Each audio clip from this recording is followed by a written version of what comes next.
Good morning, everyone. My name is Manish sir, and you are watching your favorite YouTube channel, that is Manish Physics. So, children, today we are going to study a very important chapter of class 11 physics, that is gravitation. Right? This is chapter number 8, and this is really very important chapter because this is the base of the class 12 chapter number 1, that is electrostatic. ठीक है बच्चों, तो अगर तुमने gravitation अच्छे से समझ लिया, यकीन मानो बच्चों, क्लास 12 का जो हमारा पहला चैप्टर है इलेक्ट्रोस्टैटिक, तुम्हें समझने में बिल्कुल भी दिक्कत नहीं होगी, क्योंकि ऑलमोस्ट चीजें बिल्कुल मतलब एक जैसी है, एक तो नहीं है लेकिन एक जैसी है। ठीक है बच्चों, तो जैसा मैं कहता हूं अपने सारे वीडियो में, build it right and build it once. ठीक है बच्चों, तो अपना कॉपी निकालो, नोट्स खुद से बनाओ, अपने आप को इन्वॉल्व करो बच्चों। ठीक है, राइट। अगर तुम अपने आप को इन्वॉल्व करोगे तो तुम्हारा ग्रोथ इमेंस होगा, बहुत शानदार, जबरदस्त और जिंदाबाद वाला होगा। ठीक है बच्चों, तो आओ पढ़ते हैं बच्चों, दैट इज ग्रेविटेशन, है ना बच्चों। ग्रेविटेशन चैप्टर नंबर 8 है, हालांकि चैप्टर से क्या मतलब है यार, ग्रेविटेशन बहुत ही एक इंपॉर्टेंट पोर्शन है। ठीक है बच्चों, राइट। तो बच्चों पहले हम पहला टॉपिक दो बच्चों, है ना। पहला टॉपिक अगर हम बोलेंगे बच्चों, तो जो ग्रेविटेशन एंड ग्रेविटी, दो बच्चों नाम, ग्रेविटेशन एंड ग्रेविटी। ठीक है बच्चों, ये चैप्टर तुम लोगों ने अपने क्लास 9 में पढ़ा होगा बच्चों, राइट। थोड़ा बहुत हल्के से पढ़ा होगा, राइट। तो आओ हम बात करते हैं, है ना, उसका डिटेल में बात करेंगे कि भाई ये ग्रेविटेशन और ग्रेविटी दोनों में क्या डिफरेंस है ना, दोनों क्या चीजें हैं एग्जैक्टली। ठीक है बच्चों, तो बच्चों इस दुनिया में कोई भी दो मास या दो बॉडी एक दूसरे को अट्रैक्ट करते हैं। ठीक है बच्चों, राइट। दो बॉडी से मतलब मेरा हमें से ह्यूमन बॉडी को लेकर के नहीं है बच्चों, हालांकि ह्यूमन बॉडी भी एक दूसरे को अट्रैक्ट करते हैं। ठीक है बच्चों, तो कोई भी दो बॉडी जो है ना, दो मासेस एक दूसरे को अट्रैक्ट करते हैं। ठीक है, लेकिन वो जो अट्रैक्शन होता है बच्चों दो मासेस के बीच में, है ना, मैं नॉन लिविंग की बात कर रहा हूं, लिविंग की बात नहीं कर रहा हूं, है ना, वो बहुत ही माइन्यूट होता है बच्चों। जैसे मान लो मैंने एक बॉडी ले लिया, लेट ये बॉडी ए है, इसका मास है m1, ये बॉडी बी है, इसका मास है m2, है ना। तो ये बॉडी एक दूसरे को अट्रैक्ट करेंगे, लेकिन इनके बीच में जो फोर्स ऑफ अट्रैक्शन है वो बहुत ही कम है बच्चों, बहुत कम है, राइट। क्योंकि फोर्स ऑफ अट्रैक्शन बहुत कम है, इसलिए हमें दिखाई नहीं पड़ता है। इसका मतलब ऐसा नहीं है कि यार हमने मान लो टेबल और चेयर आसपास रखा है और वो एक दूसरे से अट्रैक्ट तुरंत एकदम ऐसे एक दूसरे की तरफ आ जाए। ठीक है, अगर ऐसा होने लग जाए बच्चों, तो फिर सारे लोग एक दूसरे से सारी चीजें, सारे आई मीन अर्थ और में जितने भी सारी चीजें हैं वो एक दूसरे से अट्रैक्ट होके चिपक जाएंगे। ठीक है, तो ये हमें फोर्स दिखता नहीं है बच्चों, इसकी चर्चा हम आगे करेंगे। फिलहाल तुम्हें ये याद रखना है कि दो बॉडी के बीच में जो फोर्स है ना बच्चों, वो फोर्स जो है वो बहुत ही माइन्यूट होता है, बहुत ही थोड़ा होता है, इसीलिए वो फोर्स हमें दिखता नहीं है। तो बच्चों अगर हम कंपेयर करें, right, that is gravitation force, ठीक है, या फिर electrostatic force, magnetic force, okay बच्चों, राइट, मैग्नेटिक फोर्स या फिर न्यूक्लियर फोर्स। ठीक है बच्चों, तो सबसे वीक फोर्स कौन आएगा बच्चों, दैट इज ग्रेविटेशन फोर्स आएगा। समझ में आया कि नहीं आया बच्चों? ठीक है, इसकी चर्चा हम धीरे धीरे करेंगे। ठीक है बच्चों, तो बच्चों जब दो बॉडी के बीच में जो फोर्स ऑफ अट्रैक्शन आएगा उसे हम क्या कहेंगे बच्चों, ग्रेविटेशन कहेंगे। ठीक है, राइट, दो मासेस के बीच में। लेकिन जब मतलब दो मास में से एक बॉडी हो जाएगा अर्थ, बच्चों मान लो अगर एक बॉडी हो गया अर्थ, जैसे कि मान लो ये हो गया अर्थ, ठीक है, ये हो गया अर्थ जिसका मास कैपिटल M है, और अर्थ के ऊपर सरफेस के ऊपर में, है ना, कोई एक बॉडी है, ठीक है, जिसका मास स्मॉल m है। ठीक है बच्चों, तो इन दोनों के बीच में जो फोर्स होगा ना वो होगा बच्चों फोर्स ऑफ ग्रेविटी। समझ में आया कि नहीं है? So this is the difference, दो बॉडी के बीच में है ना, फोर्स दैट इज ग्रेविटेशन, दोनों मास के बीच में, मान लो टेबल, चेयर, कुर्सी, मेज, है ना, बहुत सारे ऐसे नॉन लिविंग थिंग्स है जिनके बीच का फोर्स ऑफ अट्रैक्शन हो जाएगा ग्रेविटेशन, दो बॉडी के बीच का फोर्स, यार मैं उसकी बात कर रहा हूं। ठीक है, राइट। लेकिन जब एक बॉडी इन दोनों में से अर्थ हो जाए बच्चों, ठीक है, तो अर्थ और एक बॉडी जो अर्थ के सरफेस या उससे थोड़ा सा ऊपर हो, उन दोनों के बीच में क्या होता है बच्चों, फोर्स ऑफ ग्रेविटी होता है।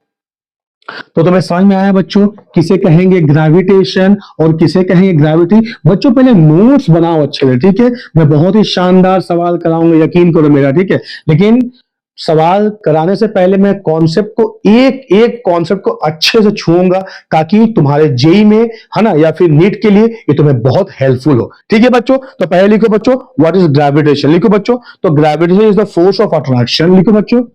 Gravitation is a force of attraction, okay बच्चों, force of attraction between the two bodies in the universe, okay, between the two bodies in the universe, okay, this is gravitation, okay। तो बच्चों जब body छोटा होता है तो gravitation force और बहुत कम होता है, लेकिन अगर बॉडी धीरे धीरे धीरे धीरे बढ़ता जाए, जैसे मान लो सन है, मून है ना, अर्थ है, तो फोर्स ऑफ ग्रेविटेशन फोर्स तब बहुत ज्यादा हो जाएगा। ठीक है बच्चों, right. So this is what the, है ना, ग्रेविटेशन। नेक्स्ट लिखो बच्चों ग्रेविटी, है ना, ग्रेविटी किसको बोलते हैं, लिखो बच्चों मैं लिखाता हूं। Gravity is the force of attraction between, लिखो, it is the force of attraction between, it is the force of attraction between the earth and any object, the earth and any object lying on or near its surface, lying on or near its surface। बच्चों देखो definition लिखना थोड़ा बिल्कुल जरूरी है ताकि जब तुम इस नोट को पढ़ो तो तुम्हें चीजें अच्छे तरीके से समझ में आ जाए। ठीक है बच्चों, राइट, है ना। ठीक है, तो ये था ग्रेविटेशन और ग्रेविटी। ठीक है, अब बच्चों टॉपिक का नाम दो एक्सीलरेशन ड्यू टू ग्रेविटी। हालांकि इसको हम दोबारा आगे पढ़ेंगे बच्चों, ठीक है, आगे इसी चैप्टर में पढ़ेंगे, है ना, क्या कहते हैं एक्सीलरेशन ड्यू टू ग्रेविटी। तो टॉपिक का नाम दो बच्चों एक्सीलरेशन ड्यू टू ग्रेविटी। अब देखो बच्चों, हाँ देखो क्या है, मान लो बच्चों ये अर्थ है, ठीक है, तो अर्थ के ऊपर एक बॉडी है, ठीक है, मान लो ये बॉडी का मास स्मॉल m है, समझ में आया कि नहीं आया, और अर्थ का मास क्या है बच्चों, दैट इज कैपिटल M है। ठीक है, तो अगर मान लो बॉडी को मैंने फ्री फॉल छोड़ दिया, ठीक है बच्चों, फ्री फॉल छोड़ने का मतलब क्या है बच्चों, जरा ध्यान देकर सुनो। हाँ, फ्री फॉल छोड़ने का मतलब क्या है ना, देखो मेरे हाथ में ये एक पेन है, राइट, मार्कर है, मैंने इसको यूं छोड़ दिया, तो जब मैंने इसको यूं छोड़ दिया तो बॉडी कैसे बना बच्चों, बॉडी कैसे गिरा, दैट इज फ्री फॉल होकर गिरा। तो कंडीशन क्या है फ्री फॉल का, क्या मुझे वेलोसिटी इसको देना पड़ेगा, आंसर है एब्सोल्युटली नॉट, मुझे जस्ट उसको छोड़ देना पड़ेगा। ठीक है, तो अपने आप ये नीचे गिर जाएगा। ठीक है बच्चों, तो यहाँ पर क्या है, जब ये बॉडी अपने आप नीचे गिर जा रहा है तो जाहिर सी बात है कि अर्थ का जो, देखो ये दोनों के बीच में कौन सा फोर्स आएगा, ऑब्वियसली फोर्स ऑफ ग्रेविटी आएगा, बोलो हाँ या नहीं। तो ग्रेविटी क्या करेगा, इस बॉडी को नीचे खींच रहा है, हाँ या नहीं, यार ग्रेविटी इस बॉडी को क्या कर रहा है, नीचे खींच रहा है। ठीक है, तो जब ग्रेविटी इस बॉडी को नीचे खींच रहा है तो धीरे धीरे बॉडी का स्पीड क्या होगा बच्चों, बढ़ रहा है, जाहिर सी बात है बढ़ रहा है, और एक पर्टिकुलर डायरेक्शन में बढ़ रहा है। तो क्या मैं कह सकता हूं कि पार्टिकल का वेलोसिटी है, बोलो हाँ या नहीं, हाँ या नहीं। ठीक है, तो पार्टिकल का वेलोसिटी है और वेलोसिटी धीरे धीरे बढ़ रहा है, आई मीन टू से चेंज हो रहा है। तो जब वेलोसिटी बढ़ेगा तो हमें क्या मिलेगा बच्चों, एक्सीलरेशन मिलेगा। कैसे मिलेगा सर, अरे यार a is equal to B minus U by T होता है ना भाई, होता है कि नहीं बताओ, a इक्वल क्या होता है, b minus U by T. तो change in velocity by time is what known as acceleration. तो जाहिर सी बात है ये एक्सीलरेशन आया, I mean to say body में क्या आ गया, एक्सीलरेशन आ गया। लेकिन ये एक्सीलरेशन आया किसके वजह से, किसके वजह से, ना फोर्स ऑफ ग्रेविटी की वजह से। इसीलिए इस एक्सीलरेशन का नाम क्या दिया गया बच्चों, एक्सीलरेशन ड्यू टू ग्रेविटी। समझ में आया कि नहीं है सर, आपने वो न्यूटन वाला कहानी सुनाया नहीं, सुनाऊंगा बच्चों, न्यूटन वाला कहानी सुनाऊंगा जब हम पढ़ेंगे न्यूटन लॉज ऑफ ग्रेविटेशन। तो ये था एक्सीलरेशन ड्यू टू ग्रेविटी, मैंने जस्ट एक बेसिक सा बताया है बच्चों, आगे हम ये सब पढ़ेंगे डिटेल में बच्चों, सब चीज पढ़ेंगे, कुछ भी नहीं छोड़ूंगा। ठीक है, सब कुछ बताऊंगा, बहुत शानदार, बहुत अच्छे न्यूमेरिकल सॉल्व करूंगा। ठीक है बच्चों, है ना। फिर एससी वर्मा के भी न्यूमेरिकल्स हम सॉल्व करेंगे, ठीक है बच्चों, राइट। समझ में आया कि नहीं है, राइट। अब आ जाओ बच्चों, लिखते हैं न्यूटन्स लॉज ऑफ ग्रेविटेशन। आ जाओ पढ़ते हैं बच्चों। हाँ, आपका सुनाऊंगा तुम्हें कहानी। हाँ, तो टॉपिक का नाम दो बच्चों, Newton's law of gravitation. Okay, this is what the Newton laws of क्या बच्चों, ग्रेविटेशन। अब आओ कहानी सुनते हैं थोड़ा सा न्यूटन के बारे में बच्चों, ठीक है। जरा ध्यान देकर सुनो बच्चों। हाँ, ये क्या कहानी था। तो एक बार न्यूटन साहब बैठे हुए थे एक पेड़ के नीचे, राइट। तो एक एप्पल ऊपर से पका हुआ है, आई मीन टू से यार एप्पल के पेड़ के नीचे ही बैठे होंगे तभी तो एप्पल गिरा होगा, है ना, राइट। तो एप्पल जब नीचे गिरा तो न्यूटन साहब को उस समय भूख तो लगी नहीं थी। अगर भूख लगी हुई थी, अगर होती मान लो, है ना, और अगर वो एप्पल खा गए होते तो सर हम अभी आराम से चैन की नींद सो रहे होते, राइट। ऐसा नहीं है बच्चों, राइट, है ना। हाँ ठीक है, हमारा पढ़ाई कम होता, बट कौन जानता भाई, अगर न्यूटन साहब इसको डिस्कवर न करते तो कोई और करता, तो फिर हमें पढ़ना पड़ता। डिस्कवरी तो होता बच्चों, ठीक है। ऐसे देखो, अगर तुम पढ़ाई नहीं कर रहे हो तो इसका मतलब ये नहीं है बच्चों कि दुनिया के आई मीन हिंदुस्तान के सारे बच्चे सो गए हैं, राइट। कोई ना कोई तो पढ़ ही रहा होगा अभी, राइट। और जो पढ़ेगा, जो मेहनत करेगा, उसको तो फल मिलना ही मिलना है। हालांकि यहां पर फल किसको मिला, न्यूटन साहब को मिला। कौन सा फल मिला, एप्पल मिला। तो जैसे ही एप्पल मिला, उनके दिमाग में एक सवाल उठा, अरे यार ये एप्पल नीचे क्यों गिरा भाई, एप्पल नीचे क्यों गिरा, एप्पल ऊपर क्यों नहीं गया। और उन्होंने पूरा डिस्कवर कर दिया ग्रेविटी के बारे में।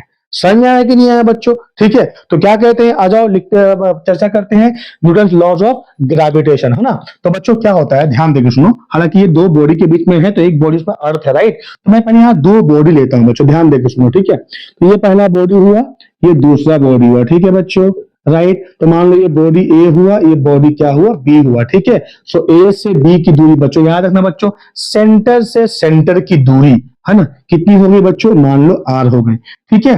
तो ये अब देखो बच्चों, मैंने क्या कहा, दो बॉडी आपस में हमेशा अट्रैक्ट करेंगे, याद रखना बच्चों। हाँ, कि ये जो फोर्स ऑफ ग्रेविटी हमेशा अट्रैक्टिव होता है, रिपल्सिव कभी नहीं होता, ठीक है। तुमने ऐसा कभी देखा है क्या, मान लो कि यार ये रिपल्सिव होता, अगर ये रिपल्सिव होता तो क्या होता बताओ ना। तुम ऊपर से जंप लगा रहे हो, कहां से जंप लगा रहे हो बच्चों, मान लो यार तुम बुर्ज खलीफा पे चढ़ गए हो, ठीक है, वहां से जंप लगा। बच्चों ऐसा करना मत, ये सिर्फ एग्जांपल के बारे में बात कर रहा हूं मैं, सिर्फ और सिर्फ एग्जांपल, ठीक है। मान लो मैं अपना एग्जांपल लेता हूं, मैं क्या किया, बुर्ज खलीफा पे गया, ठीक है, पूरे टॉप फ्लोर पे, और वहां से जंप लगा दिया। हालांकि पैराशूट मैंने पहन रखा है यार, है ना। तो जब मैं जंप लगा दूंगा तो जाहिर सी बात है मैं नीचे आऊंगा। क्यों नीचे आऊंगा, क्योंकि अर्थ जो है एक पुल क्रिएट करेगा अपने सेंटर की तरफ में, आओ भाई मेरे तरफ में, ठीक है, मैं नीचे जाऊंगा। समझ में आया कि नहीं आया। अगर पैराशूट ना खुला तो एक ही बार फिर ऊपर जाएंगे, नहीं। तो बच्चों मजाक था बच्चों, ठीक है। तो नीचे जाओगे, राइट, जाहिर सी बात है। तो क्यों गए, क्योंकि अर्थ ने हमें पुल करा, ठीक है बच्चों, राइट। तो यहां मैंने क्या किया, दो बॉडी ले लिया, ए और बी, ठीक है। मान लो एक का मास क्या है बच्चों, दैट इज m1, दूसरे का मास क्या है बच्चों, दैट इज m2। दोनों के बीच में सेंटर से सेंटर की दूरी कितनी है बच्चों, मान लो r है। समझ में आया कि नहीं आया बच्चों, है ना। तो न्यूटन साहब ने क्या कहा, है ना, क्या कहा, उन्होंने बहुत सारा कैलकुलेशन करा, बहुत कुछ करा, ठीक है, राइट बच्चों, है ना। उसके बाद वो एक लॉज में पहुंचे, क्या पहुंचे बच्चों, कि the force of attraction between two bodies. जैसा कि मैंने कहा बच्चों, ठीक है, कि अगर मैं बुर्ज खलीफा के टॉप फ्लोर से कूद जाऊंगा बच्चों, तो ऊपर नहीं जाऊंगा, हालांकि नीचे गिरने के बाद ऊपर जाना तय है, अगर पैराशूट ना खोले, है ना। कहने का मतलब ये है कि रिपल्सिव फोर्स कभी होता नहीं है। कौन सा, ग्रेविटेशन। समझ में आया बच्चों। तो ग्रेविटेशन फोर्स रिपल्सिव नहीं होता, हमेशा क्या होता है, अट्रैक्टिव, ठीक है। तो जाहिर सी बात है ये बॉडी इधर भागेगा और ये बॉडी इधर भागेगा, बोलो हाँ या नहीं यार। क्यों भागेगा, क्योंकि दोनों के बीच में कौन सा फोर्स है, अट्रैक्टिव फोर्स है। क्यों अट्रैक्टिव फोर्स है, क्योंकि ग्रेविटेशन फोर्स हमेशा अट्रैक्टिव इन नेचर होता है। क्यों होता है, क्योंकि देखो रिपल्सिव कब होगा, जब दोनों बॉडी का मास क्या होगा, नेगेटिव होगा। यार देखो, अगर मैं चार्ज ले लेता हूं, ठीक है बच्चों, चार्ज देखो, positive positive repulsion, negative negative क्या होता है बच्चों, रिपल्सन होता है। बोलो हाँ या नहीं यार, अरे हाँ या नहीं। लेकिन अगर मान लो मैंने पॉजिटिव नेगेटिव ले लिया और नेगेटिव पॉजिटिव ले लिया, तो क्या हो जाएगा, अट्रैक्शन हो जाएगा, ठीक है। यहाँ मास की बात नहीं कर रहा हूं बच्चों, फोर्स के डायरेक्शन की बात कर रहा हूं। तुम्हें समझ में आया कि नहीं आया बच्चों, राइट, हाँ या नहीं, ठीक है, राइट। तो याद रखना बच्चों कि यहाँ फोर्सेस क्या होंगे, अट्रैक्टिव इन नेचर होंगे, ठीक है। तो इन्होंने पहला स्टेटमेंट कहा कि force of attraction between two body is directly proportional to product of their masses. So I can say F is directly proportional to product of its masses. I mean to say M1 into M2. Okay, then the same force is inversely proportional to square of distance between them. You see the मतलब दोनों body के बीच में centre से centre की दूरी कितनी है, r है, ठीक है। तो जो फोर्स है वो इनवर्सली प्रोपोर्शनल है क्या, square root of distance between the two body, ठीक है बच्चों, समझ में आया कि नहीं। और तीसरा उन्होंने कहा कि the force of attraction is always along the line joining between two bodies, huh? So line joining between two bodies, समझ में आया बच्चों। अरे यार देखो मेरी बात ध्यान देकर सुनो यार, अट्रैक्शन तो ऐसे ना होगा यार, अरे ऊपर नीचे अट्रैक्शन होगा क्या यार, नहीं समझ में आया क्या, नहीं समझ में आया। अच्छा मैं बताता हूँ, जैसे मान लो बच्चों मैंने यहाँ एक बॉडी ले लिया, तुम्हें मेरे पास थोड़ा सा लिखने का जगह कम है बच्चों, है ना। यहाँ मान लो एक बॉडी लिया, यहाँ दूसरा बॉडी ले लिया, समझ में आया बच्चों। अब मुझे बताओ यार कि मान लो कि ये बॉडी एक दूसरे की तरफ में, राइट, तो इधर और इधर ऐसे अट्रैक्शन होगा क्या बच्चों, हो आई मीन ऐसे अट्रैक्शन होगा क्या, ठीक है। अट्रैक्शन ऐसे मान लो ऐसे या ऐसे बच्चों, इस तरीके से अट्रैक्शन मुझे लग रहा होगा क्या, बिल्कुल नहीं होगा, ठीक है। अट्रैक्शन कैसे होगा, ये बॉडी इधर जाएगा, ये बॉडी इधर जाएगा, तो अट्रैक्शन हमेशा क्या होगा, towards the line joining between two bodies, ठीक है, दोनों बॉडीज के लाइन जॉइनिंग की तरफ में ही इसका डायरेक्शन जाएगा।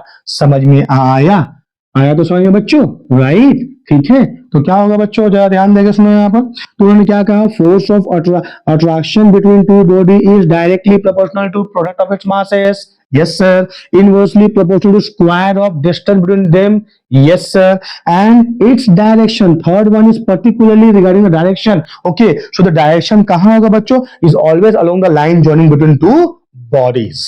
समझ में आया कि नहीं आया। तो अब क्या करो बच्चों, इन दोनों का कंबाइन कर दो, तो कंबाइन कर दोगे तो क्या होगा बच्चों, F is directly proportional to क्या, that is M1 into M2 whole divided by R square, और F is equal to minus G M1 M2 whole divided by R square।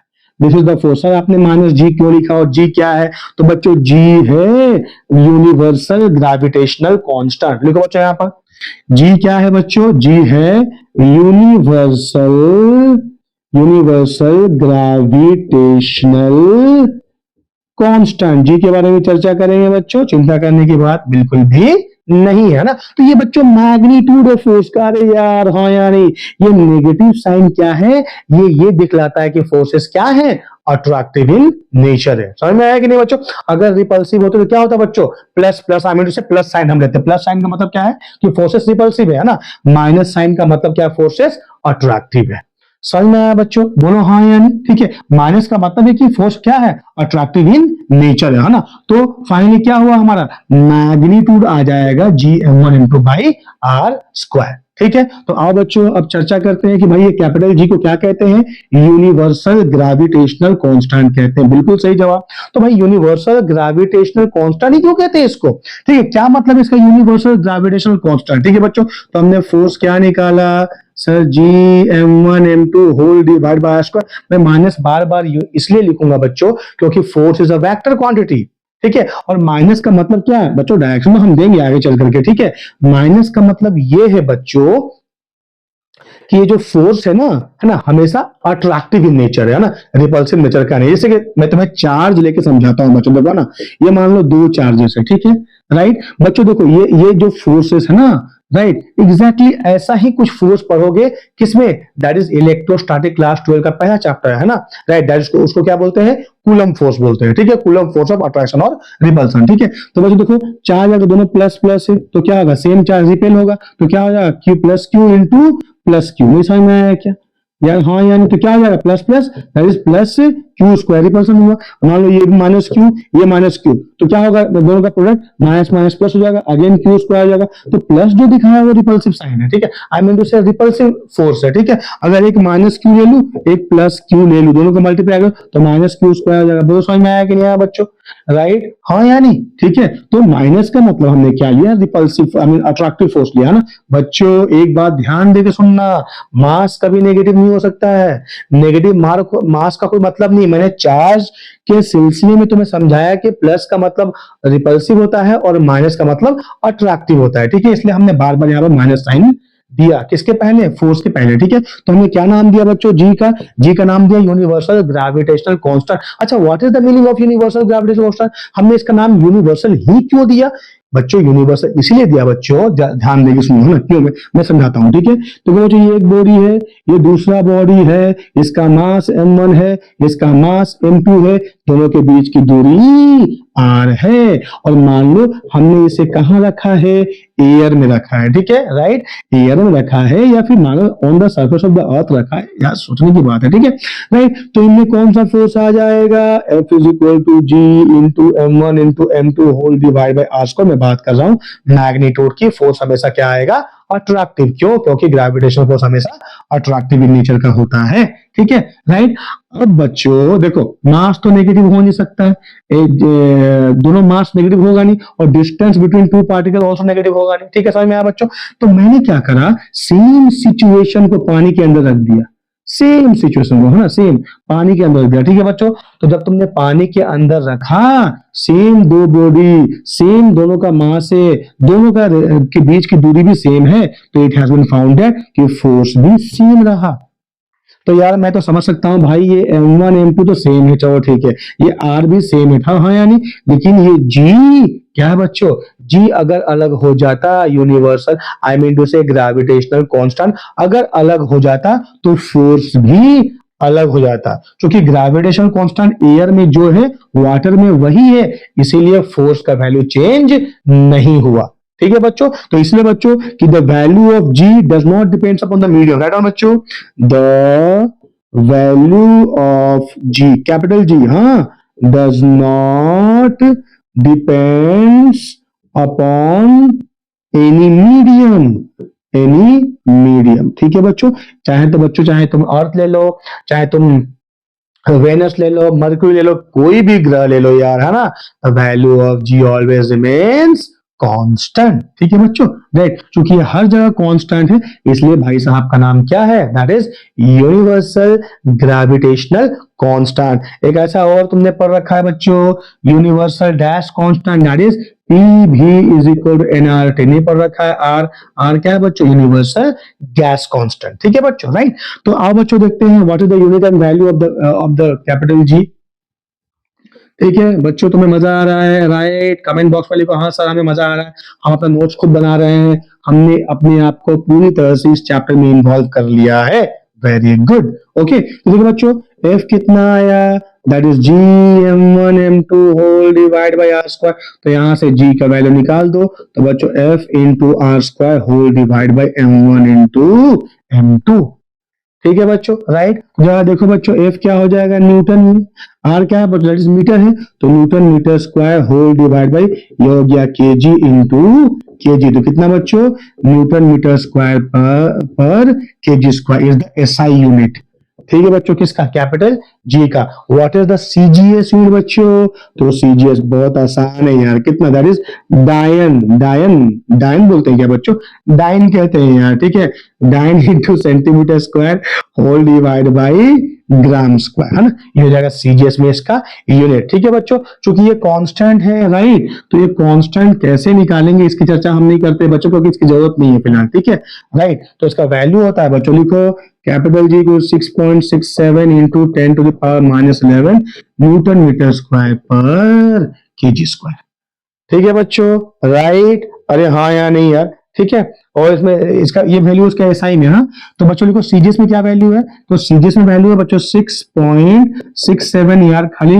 Newton को कन्वर्ट कर दो, देखो मैं चेंज करता हूं, हाँ, -11, 1 न्यूटन कितना टाइम बच्चों, 10 टू द पावर 5 9 हो जाएगा, राइट। 1 मीटर कितना सेंटीमीटर बच्चों, 100, तो 10 स्क्वायर का होल स्क्वायर सेंटीमीटर स्क्वायर, अरे यार हाँ या नहीं।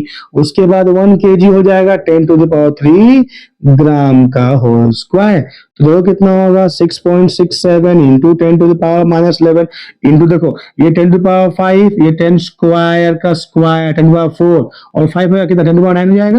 अरे यार हाँ या नहीं, ठीक है। 9 into centimetre square whole divide by ये 10⁶ हो जाएगा, राइट। क्या ग्राम का स्क्वायर, तो ये ऊपर जाएगा 10⁻³ तो 6.67 इंटू 10⁻, कितना होगा देखो ये -11 इंटू 10 हो जाएगा 3, हाँ या नहीं। That is 9 centimetre square per gram square. तो कितना हो जाएगा 6.67 into 10⁻⁻8 9 centimetre square per gram square is the value of G in CGS system.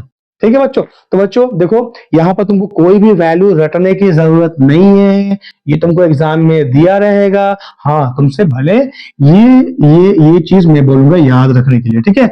SI unit क्या होता है समझ में आया बच्चों क्या होता है। तो अब फटाफट से इसका डायमेंशन निकाल दो बच्चों, वेरी इजी डायमेंशन, हाँ ना बच्चों, राइट। तो क्या मैंने क्या कहा F is equal to G m1 m2 whole divide by R square. तो जी कितना हो जाएगा F into R square whole divide by m1 into m2, तो F हो गया न्यूटन, राइट। तो न्यूटन मतलब क्या था बच्चों mL/t-2 इंटू यार ये नहीं पता क्या है, आर हो जाएगा L तो L square whole divide by ये हो जाएगा kg इंटू के आई मीन टू से मास का स्क्वायर, ठीक है। तो क्या हो जाएगा बच्चों m⁻⁻1 L square L that is L cube T⁻⁻2 ये हो जाएगा क्या, that is dimension of universal gravitational constant.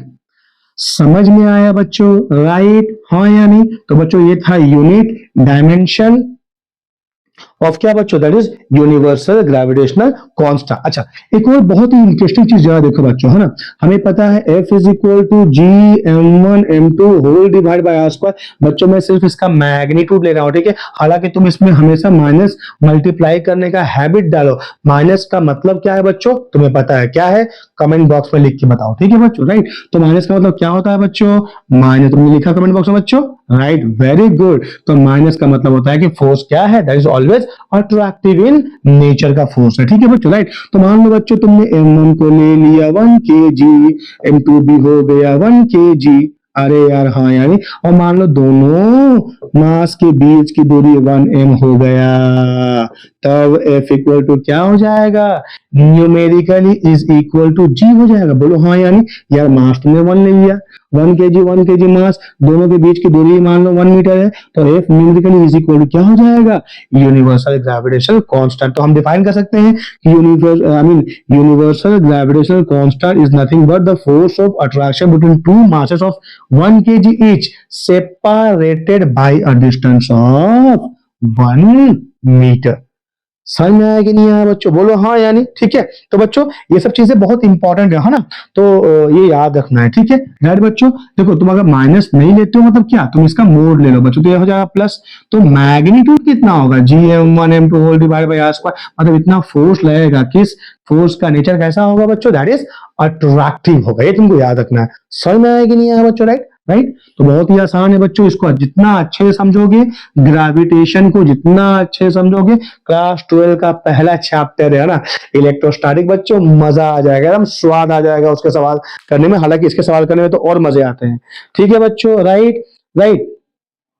तो बच्चों कुछ लिखते हैं, evidence in support of laws of gravitation. Please लिखो बच्चों, लिखो evidence, evidence in support of laws of gravitation. अभी बहुत चीज बाकी है बच्चों, हाँ ये तो सिर्फ एविडेंस है, उसके बाद फिर हम लॉरेंट न्यूटन लॉज ऑफ ग्रेविटेशन में हाँ वेक्टर फॉर्म में लिखेंगे, या तो हमने सिर्फ उसका मैग्नीट्यूड लिख रखा है, ठीक है।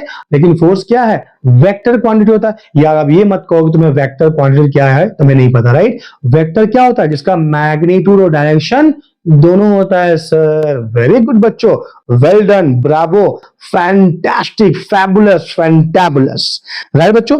तो आ जाओ कुछ evidence in support of laws of gravitation, ठीक है बच्चों। तो जरा ध्यान देके सुनो बच्चों, देखो एक तो यार मैं कुछ एक दो एग्जांपल दूंगा हाँ, जो कि हमें सपोर्ट करेगा कि यार हाँ ये ग्रेविटेशन यहाँ पर लग रहा है। पहली बात बच्चों देखो, अर्थ जो है वो मून के चारों तरफ चक्कर लगा रही है। बोलो हाँ या नहीं, क्या ये सही स्टेटमेंट है? नहीं सर, ये सही स्टेटमेंट नहीं है। मून अर्थ के चारों तरफ घूम रहा है। अरे यार हाँ या नहीं? अर्थ सन के चारों तरफ घूम रही है। तो यार ये अर्थ अगर सन के चारों तरफ घूम रहा है, तो हालांकि इसके बारे में पढ़ेंगे बच्चों केपलर्स लॉ में, ठीक है। तो फिलहाल अर्थ जब अगर चारों तरफ घूम रहा है तो कौन सा फोर्स से घूम रहा है बच्चों? तो फोर्स ऑफ ग्रेविटेशन से घूम रहा है, ठीक। ग्रेविटी लग रहा है दोनों में, अरे एक बॉडी तो अर्थ हो गया ना यार, तो ग्रेविटी लग गया, ठीक है। तो ग्रेविटी से चारों तरफ घूम रहा है, ठीक है। समझ में आया कि नहीं? हाँ हाँ ठीक है भाई, सेंट्रीपिटल फोर्स आएगा, लेकिन यहाँ पर मैं ग्रेविटेशन फोर्स की बात कर रहा हूँ यार। अगर कहीं भी कोई चीज घूम रहा है एक सर्कल में तो जाहिर सी बात है, या इलिप्स में, तो कौन सा फोर्स आएगा? सेंट्रीपिटल फोर्स तो आना ही आना है। लेकिन मैंने क्या कहा फिलहाल तुम लोगों को कि कौन सा फोर्स आएगा? ग्रेविटेशन। तो यहाँ हमें पता है ग्रेविटेशन के बारे में, ठीक है। तो अर्थ कोई भी ऑब्जेक्ट को अपनी तरफ में पुल करती है, कौन सा फोर्स से? फोर्स ऑफ क्या बच्चों? ग्रेविटी। समझ में आया कि नहीं आया बच्चों? बताओ अरे हाँ या नहीं है, ठीक है, राइट। ठीक है बच्चों, एक और एग्जांपल, हाँ देखो, जैसे क्या बोलते हैं, मैं पढ़ता हूं, ठीक है, ध्यान देंगे सुनो। The tides are formed in oceans due to the gravitational force of attraction between the moon and the sea water. ठीक है बच्चों, तो टाइड्स आता है ना क्या सी में, समंदर में के बीच में जो टाइड्स आते हैं, तो वो टाइड्स किसकी वजह से आते हैं? मून और सी वाटर के बीच में जो फोर्स ऑफ ग्रेविटी है, ग्रेविटेशन आता है, उसके वजह से आते हैं। ठीक है बच्चों, राइट। तो ठीक है बच्चों, और एक बोल सकता हूं, the times of solar and lunar eclipse, है ना, calculated on the basis of laws of gravitation and force of I mean laws of gravitation are found to be reasonably accurate. बच्चों ये जो सोलर इक्लिप्स कब होगा, lunar Eclipse कब होगा, इसकी भी जानकारी हमें किससे मिल जाती है बच्चों? लॉज ऑफ ग्रेविटेशन से मिल जाती है। तो इतनी सारी चीजें हैं जिसमें ग्रेविटेशन क्या करता है बच्चों? वर्क करता है। तुम्हें समझ में आया या नहीं आया बच्चों? अगर नहीं आया बच्चों प्लीज कमेंट बॉक्स में लिखो, मैं तुमको दोबारा समझाऊंगा, ठीक है, राइट, जिस पोर्शन में तुम्हारा डाउट रहे। आगे बढ़ते हैं बच्चों, राइट। तो आ लिखो बच्चों next, vector form of laws of gravitation. लिखो बच्चों, vector form of laws of gravitation, ठीक है, लॉज ऑफ ग्रेविटेशन। सर आप ये क्या लिख रहे हैं, आपको डॉक्टर बनना चाहिए। चलो कोई बात नहीं, गलती से इंजीनियर बन गया हूं, ठीक है, राइट। ओके बच्चों, ना। तो बच्चों अब आप सवाल ये आता है बच्चों की, देखो हमने जो फोर्स निकाला, फोर्स क्या था बच्चों? हमने फोर्स निकाला -G(m1m2) whole divide by r square. तो ये माइनस किसके लिए है तुम्हें पता है, राइट, क्योंकि फोर्स क्या है? अट्रैक्टिव है, ठीक है, राइट। और ये क्या निकला बच्चों? ये इसका मैग्नीट्यूड निकला। लेकिन फोर्स क्या है? वेक्टर क्वांटिटी है। क्योंकि फोर्स वेक्टर क्वांटिटी है तो जाहिर सी बात है क्या बच्चों, इसका एक डायरेक्शन भी होने वाला है, ठीक है, राइट। तो उसी के बारे में हम चर्चा करेंगे इन डिटेल, ठीक है बच्चों। तो लिखो बच्चों, मान लो यहाँ पर दो बॉडी है बच्चों, तो देखो ये बॉडी मान लो ये बॉडी ए है ना, यहाँ पर ये बॉडी क्या है? बी है। इसका मास मान लो m1, इसका मास मान लो m2, और दोनों के बीच की दूरी है ना, अच्छा यहाँ इसको नहीं पाते हैं, ठीक है, दोनों के बीच की दूरी मान लो r मान लेते हैं बच्चों, ठीक है, राइट। क्या मान लेते हैं बच्चों? r मान लेते हैं, है ना। सो यहां से यहां के बीच की दूरी कितना? सेंटर से सेंटर के बीच की दूरी कितना है बच्चों? दैट इज r है, ठीक है।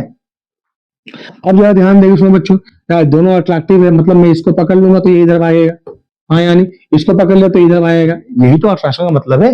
तो ये इधर जाएगा बच्चों और ये इधर आएगा, ठीक है। तो बच्चों हम डायरेक्शन को कैसे बताते हैं बच्चों? जाहिर सी बात है, कैसे बताते हैं? दैट इज क्या? पोजीशन वेक्टर से, ठीक है बच्चों। तो इस पे फोर्स लगेगा मान लो F12, इस पे फोर्स लगेगा मान लो F21। समझ में आया कि नहीं है? मतलब F12 मतलब क्या बच्चों? F12 अगर मैं बोलूं यहाँ पर F12, इसका मतलब है कि force on one due to two, ठीक है। वन मतलब ए और टू मतलब बी। सिमिलरली F21 क्या हो जाएगा बच्चों? That is force on two due to one, ठीक है बच्चों। वन का मतलब मैंने क्या कहा? बॉडी ए है। टू का मतलब मैंने क्या कहा? बॉडी बी है, ठीक है बच्चों, राइट। सिमिलरली बच्चों ये हो जाएगा R12 का यूनिट वेक्टर, हो जाएगा R21 यूनिट वेक्टर, ठीक है। तो व्हाट इज R12 बच्चों? This is unit vector, okay, from क्या बच्चों? A to B। And what is R21? This is the unit vector, okay, from क्या बच्चों, B2A। समझ में आया या नहीं आया, बोलो हाँ या नहीं। तो यार दोनों में फोर्स क्या होगा, दोनों में फोर्स जो होगा F12 मैंने क्या कहा, ए देखो, ए पे कौन फोर्स लगाएगा, बी लगाएगा, अपने तरफ खींचेगा। बी पे कौन फोर्स लगाएगा, ए लगाएगा, उसको अपने तरफ खींचेगा। बोलो हाँ या नहीं, ठीक है राइट। तो ये R12 और R21 हमने ऐसे निकाल देना है, ठीक है बच्चों। समझ में आया कि नहीं है, मेरे पास लिखने का थोड़ा जगह कम है बच्चों, इसलिए मुझे मिटाना पड़ेगा, ठीक है राइट। तो इतना वीडियो को पॉज करके बच्चों क्या करो, लिख लो, ठीक है। तो अब निकालते हैं बच्चों, F12 निकालो। तो F12 क्या होगा बच्चों, वेक्टर में निकाला हमने, ठीक है। तो how do we represent a vector, by putting an arrow over the variable.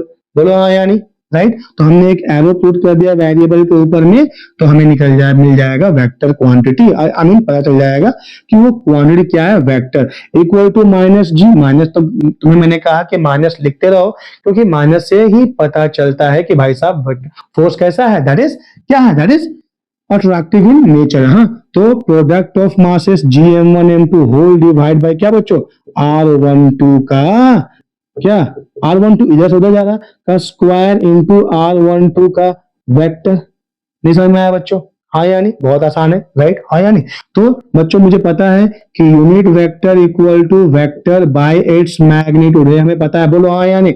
This is how you find the unit vector, right. So क्या हो जाएगा, minus Gm1m2 whole divide by R12 magnitude का square into R12 vector by R12 magnitude का square, ठीक है बच्चों। So that is equal to minus Gm1m2 whole divide by R12 magnitude का whole cube multi, sorry बच्चों ये square नहीं होगा, ये सिर्फ वेक्टर बाय मैग्नीट्यूड होगा। तो कितना हो जाएगा बच्चों, ये हो जाएगा R12 वेक्टर, ठीक है राइट। तो जरा ध्यान देके सुनो बच्चों, ये कितना आया, F12 आया यार, हाँ या नहीं। तो F12 कितना आया, देखो F12 में आया है ना। अगर मैं बात करूं इसकी, तो जी क्या है, कांस्टेंट है, दोनों मास क्या है, कांस्टेंट है, दोनों के बीच की दूरी का मैग्नीट्यूड भी कांस्टेंट है, तो ये पूरा उसका क्या रहा बच्चों, मैग्नीट्यूड रहा, हाँ कि नहीं। But what is R12, it is a displacement vector. तो आई कैन से कि R12 is equal to R2 minus R1।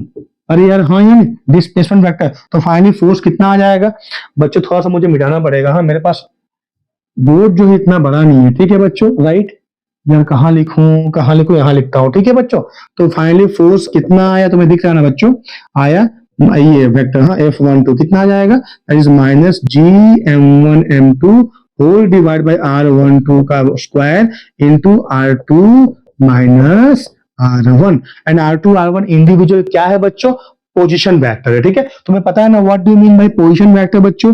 देखो पोजीशन वेक्टर क्या होता है, it is the directed distance, ये y एक्सिस, ये x मान लो, ये मान लो कोई एनी पॉइंट P है ना, that is x in x comma y है ना। तो बच्चों this is the directed distance from origin to the point, है ना राइट, डायरेक्टेड डिस्टेंस। तो r क्या हो जाएगा बच्चों, तो r हो जाएगा देखो y minus 0 J cap plus X minus 0 I cap, तो is X I cap plus Y J cap, ठीक है बच्चों। उस पॉइंट को बस तुम 0 से माइनस करके आई जे लगा दो यार, तो ये निकल जाएगा पोजीशन वेक्टर, ठीक है। समझ में आया कि नहीं आया बच्चों। तो मुझे बताओ कि फोर्स यहां हमने वेक्टर फॉर्म में निकाला कि नहीं निकाला, बताओ। The difference between two vector is a vector quantity, ठीक है बच्चों। तो हेंस यहां से हमें पता चला कि force is a vector quantity, लेकिन हमने यहां रिप्रेजेंट करा इस फोर्स को किसमें, वेक्टर क्वांटिटी में। समझ में आया कि नहीं आया बच्चों, ठीक है। तो जैसे हमने निकाला F12, similarly we can find, तुम्हें लिखने की जरूरत नहीं, you can write simply similarly, है ना।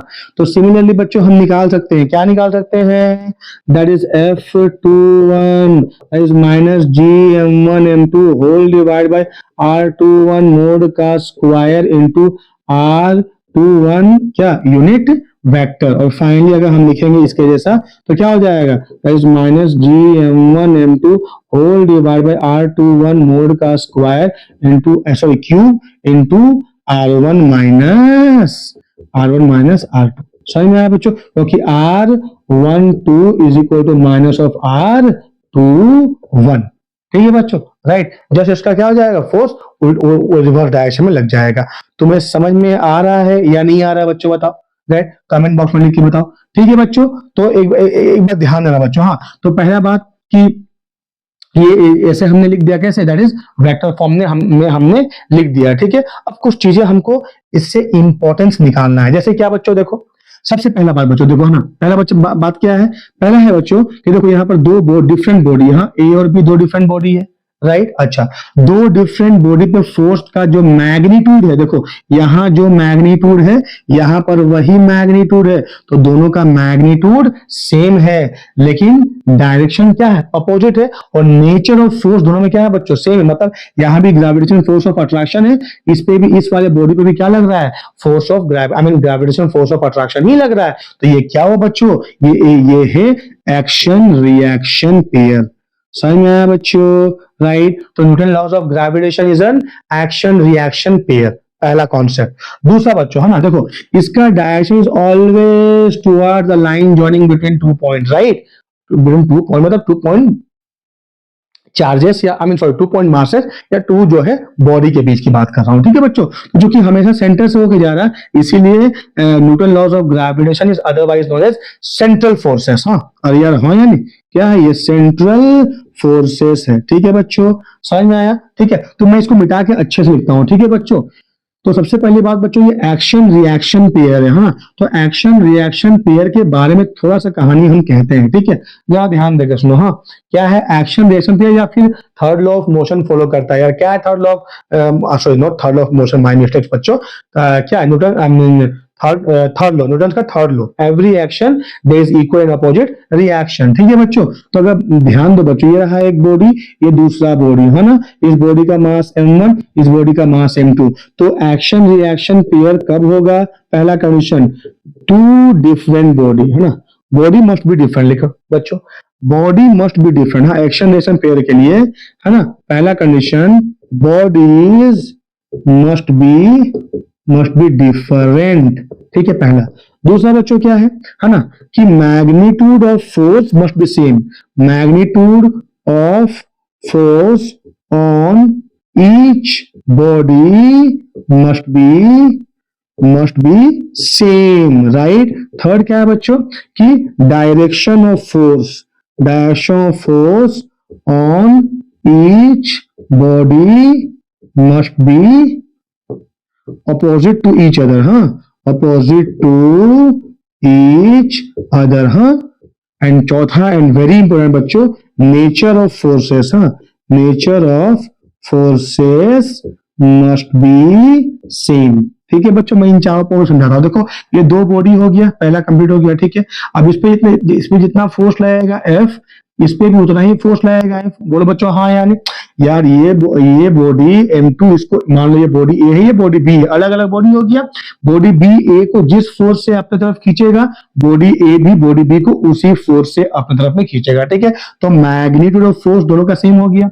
अब देखो डायरेक्शन, ये इधर जा रहा है, ये इधर जा रहा है, डायरेक्शन हो गया क्या, अपोजिट, और दोनों पे क्या लग रहा है बच्चों, न्यूटन का ग्रेविटेशनल फोर्स लग रहा है बच्चों, बोलो हाँ यानी, तो मतलब ए पे भी लग रहा है फोर्स ऑफ ग्रेविटेशन, बी पे भी लग रहा है फोर्स ऑफ ग्रेविटेशन। तो आई कैन से कि न्यूटन लॉज ऑफ, क्या, ये जो ग्रेविटेशन फोर्स जो है वो क्या है, एक्शन रिएक्शन पेयर है। समझ में आया बच्चों, क्या है, एक्शन रिएक्शन पेयर है, ठीक है। कौन, फोर्स ऑफ ग्रेविटेशनल फोर्स। दूसरा बच्चों देखो, ये सेंटर से सेंटर के बीच में जो है डायरेक्शन ऑफ फोर्स का, ठीक है, इसीलिए क्या है, इसको अदरवाइज कहते हैं सेंट्रल फोर्सेस, ठीक है। ये क्या है बच्चों, कंजर्वेटिव इन नेचर है ना, कंजर्वेटिव फोर्स है बच्चों, तुमने पढ़ा होगा conservative and non conservative forces बच्चों। अरे यार हाँ या नहीं, सिस्टम ऑफ पार्टिकल्स में रोटेशनल मोशन में बच्चों, ठीक है, राइट, है ना। नहीं पढ़ा तो मेरा वीडियो देखना रोटेशनल मोशन का, तुम्हें समझ में आएगा। मैं तुमको समझाता हूँ what do mean by conservative forces. हाँ बच्चों, देखो बच्चों मान लो कि ये एक बॉडी है, ये दूसरा बॉडी है, ठीक है बच्चों, राइट। अब तुम इस बॉडी को यहाँ से यहाँ, नहीं दूसरा नहीं बच्चों, सेम बॉडी है, बॉडी को यहाँ से यहाँ तुम ले गए, ठीक है बच्चों। तो इस पे वेट कितना लगा, mg, कितना हाइट ले गए, h हाइट ले गए, बोलो हाँ यानी, ठीक है। तो वर्क डन कितना हो गया बच्चों, that is mg into h, force into displacement, that is mgh, ठीक है। अब तुम क्या करोगे बच्चों, सेम हाइट में ले जाओगे बॉडी को, लेकिन उसका पाथ बदल दोगे, ठीक है बच्चों। मान लो यहां से यहां लिए, ठीक है, यहां से क्या बच्चों, यहां लिए, फिर यहां लिए, ठीक है, फिर यहां लिए, फिर यहां लिए, ठीक है। समझ में आया बच्चों, राइट। तो मान लो ये A हुआ, ये B, ये C, ये D, ये ई, फॉर एग्जाम्पल, ठीक है। ये मिला के एच हाइट होता है, ठीक है। तो क्या होगा बच्चों, देखो वर्क डन क्या होगा, फोर्स इंटू डिस्प्लेसमेंट। तो यहाँ पर फोर्स कितना बच्चों, जो भी फोर्स लगा एम जी, फोर्स लगा एम जी, और डिस्प्लेसमेंट क्या हुआ A B, M G into A B, मान लो। समझ में आया कि नहीं है। फिर प्लस क्या करो, देखो ये यहाँ पर फोर्स एम जी, लेकिन डिस्प्लेसमेंट ऐसा है, दोनों के बीच में एंगल कितना बच्चों, 90 डिग्री है। तो ये वर्क डन क्या हो जाएगा, जीरो हो जाएगा। M G into zero that is कितना, I mean M G into B C, M G into B C into cos 90 हो जाएगा, ठीक है। प्लस क्या हो जाएगा बच्चों, सी डी, क्या M G into C D, ये समझ में आया क्या, एम जी इंटू क्या बच्चों, सी डी आ जाएगा, ठीक है।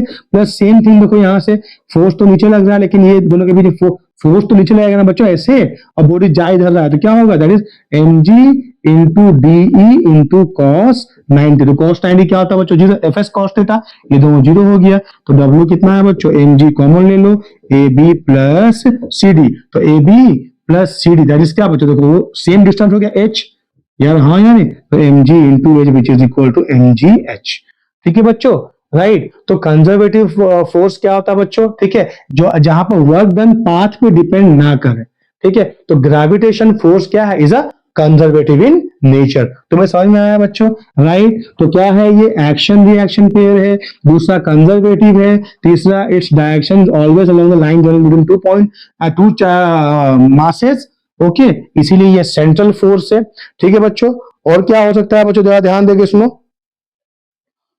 हाँ, तो बच्चों, तो the force of attraction between two bodies, मान लो बच्चों देखो ये एक बॉडीज है, ये दूसरा बॉडी है, ठीक है बच्चों, राइट। तो इन दोनों के बीच में फोर्स, मान लो बॉडी 1 है, ये बॉडी 2 है ना, इस पे फोर्स ऑफ अट्रैक्शन कितना पड़ा है, F12, इस पे कितना पड़ा बच्चों, F21, यार हाँ या नहीं, बोलो मुझे हाँ या नहीं। अब मान लो एक बॉडी कहीं यहाँ पर आ गया, ठीक है, 3 बॉडी, ठीक है, तो इनमें अट्रैक्शन हो जाएगा, बोलो हाँ कि नहीं। तो इसमें लगेगा इधर क्या बच्चों, F31, इसमें लगेगा इधर क्या, दैट इज F13, इसमें लगेगा उधर क्या बच्चों, F23 उस तरफ में, ठीक है, सॉरी F32 नहीं समझ में आया बच्चों, F32 उस डायरेक्शन में, और यहाँ लगेगा F23, 2 से 3 इधर लगेगा, मान लो। समझ में आया बच्चों। तो बच्चों देखो क्या मैंने कहा कि the force of attraction between two body, देखो इनके इन दो बॉडी के ऊपर में, हाँ ये बॉडी ए है, ये बॉडी बी है ना, दोनों के बीच में द फोर्स ऑफ अट्रैक्शन कितना था, F12 या फिर F21 तो पहले से था। अब तीसरा बॉडी आ गया बच्चों, ठीक है, राइट। तो ए बॉडी पे नेट फोर्स बदल जाएगा, बॉडी ए पे, ये मान लो सी है, हाँ, बॉडी ए पे इधर भी एक फोर्स लग जाए तो हमको नेट फोर्स निकालना पड़ेगा, रिजल्टेंट निकलना पड़ जाएगा, ठीक है। लेकिन बॉडी ए पे बी की वजह से कोई फर्क आया क्या बच्चों, फोर्स में चेंजेस आया क्या। अगर मान लो यहाँ पर 10 न्यूटन लग रहा है, ये भी 10 से उधर इसको खींच रहा है बी, और ए भी 10 से बी को अपनी तरफ खींच रहा है, यहाँ पे 5 न्यूटन का फोर्स आ गया, ठीक है। तो 5 इसको भी खींचा, इसको भी खींचा, समझ में आया कि नहीं बच्चों। लेकिन इस 10 में कोई चेंजेस इस सी की वजह से होने वाला है क्या, नहीं होने वाला है, ठीक है। So the force of attraction between two body is independent of the presence और absence of any third body. समझ में आया कि नहीं आया बच्चों, राइट। तो this is the Newton laws of gravitation, ठीक है बच्चों, राइट। तो टिल नाउ बच्चों हमने जो समझ में आया, उम्मीद है हमने जो डिस्कशन करा, उम्मीद है तुम्हें वो समझ में आया होगा, ठीक है बच्चों। नेक्स्ट क्लास में बच्चों हम छोटे छोटे वीडियो बना के आगे बढ़ेंगे, ठीक है।